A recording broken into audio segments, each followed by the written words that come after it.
Yeah. What's going on, guys? Catcher here. Just showing you my most favoriteest part of my collection. Little background: it's very rare that I add to it because the cards are so rare. It's Topps Chrome. It started when the Chrome started, the craze started. The hobby boxes came out first. Nick, I think, was probably the first one to rip them, if not the first big person to rip them, and he was going nuts with them. So everyone started ripping hobby boxes at first. So I ordered a bunch of them. And then later they switched over to the blasters. I guess they came out a short time after, and they had better hits. But I was pretty much stuck with 40 hobby boxes, like $4 grand I spent on it. So I know from experience of ripping the hobby boxes how rare the orange cards are, especially the rare chase cards. Can't remember the boxes and the counts or whatever, but I want to say like every 800 boxes is like you'll get an orange frog or an orange moth.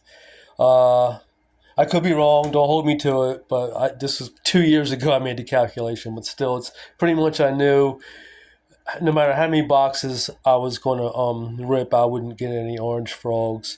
And they were right in the price range where I thought they were rare enough and they would go up in value. They were coming out around anywhere from 150 to like 350. I think I paid for all these, and I knew that especially since the blasters were being ripped like crazy, everyone stopped ripping the hobby boxes. So I guesstimated back then because this is also when Native came out. So the demand was small. Mike kept pushing people away, less and people, less people there were. And eventually, by native Chrome, there were a lot of people gone. And that's when they drastically cut down the native print run. And that's when this came out. So it was so much supply coming out as the demand decreased dramatically. So I knew that like hardly any of these hobby boxes after the world started going crazy with the blaster boxes, like a lot of these hobby boxes will go unripped. So the orange frog became the card I targeted. The orange frog and the gold mothman, which actually I'll probably show you that one in the next video since I touched on it. But I wasn't really expecting to get a lot of the gold mothman because at the time they were coming out, they were between like $3 to 5, $6, $800. The orange mothman were just out of reach. They were like people were asking 800, 1,500, $2,000 for the orange mothman, and I wasn't about to spend that. So I just wanted to get like a couple of the orange frogs and like a couple of the gold mothman was my target.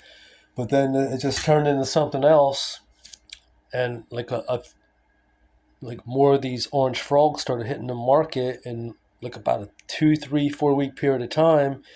And like I said, I did the calculation. I knew how freaking rare they were going to end up being and how little of the hobby boxes were going to end up being ripped.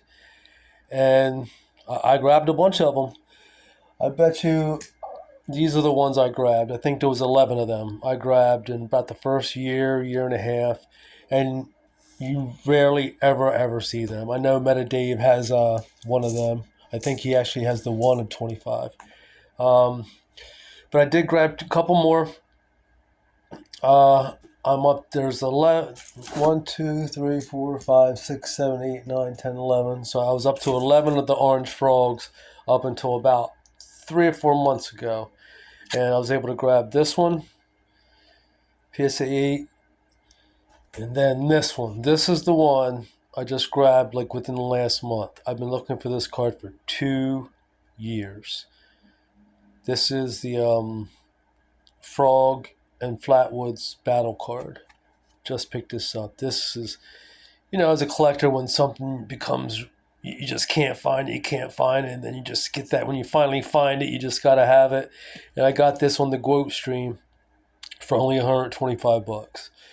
So I'm up to 13 orange frogs now. This is the heart of my collection. Just because, like I said, what all I went through, how much failure I had, how I calculated going after these cards. And I bet you I have, what, 13 of them now I've seen? I think Dave has two.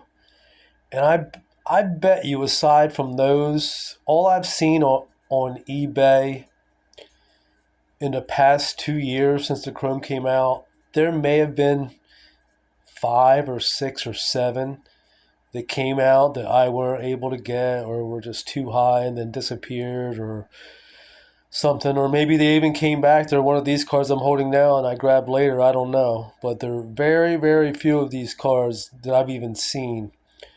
I would say less than 20. So that tells me in itself how much of the hobby boxes are still unripped.